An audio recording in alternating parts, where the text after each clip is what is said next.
Hər gün 100 milyon dollardan artıq neftdən pul gəlir. Hər gün. Azərbaycanda orta hesabla 2 milyon ailə var.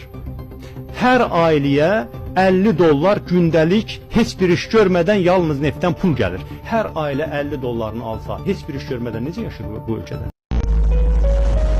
Sizin uşağınız da oraya tabii.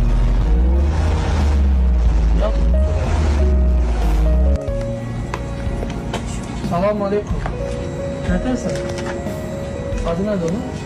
Bunlar bunların çörək pulsu. Sizin bunun aidəti yoxdur. Babuncalar olan yemək alıb yersin. Yaxşı 500 manatda bir həftə sonra yenə gəlib mən verəcəm.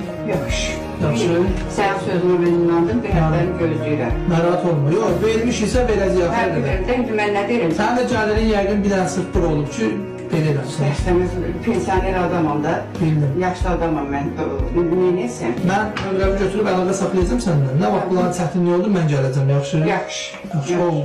Gel balam, gel yat, gel yat. Buna nəsə yesin, Allah yesin. köməyim olsun. Sağ ol. Nə deyim, mən deyirəm. Bir məhəllədə 3 ailə qalır. Nə olar hər ay borcları, kirayə.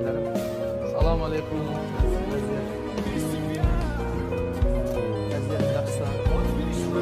Adnan var nə? Uşaqlar nədir? Yaxşı olur inşallah. Sən kirayə. Gəl, gəl, gəl. Sən kirayə. Salam gözüm. Əziyyət, ananım. Neredesən, yiyəcən nə?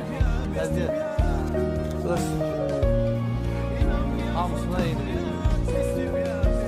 Başqa nə var? Allah cəməli. Başqa ailələrdə bax, gedirəm. Salam, necəsin inşallah. Hadi salam, necədir vəziyyət? Kirayəmizdən 250 manatdır verdi.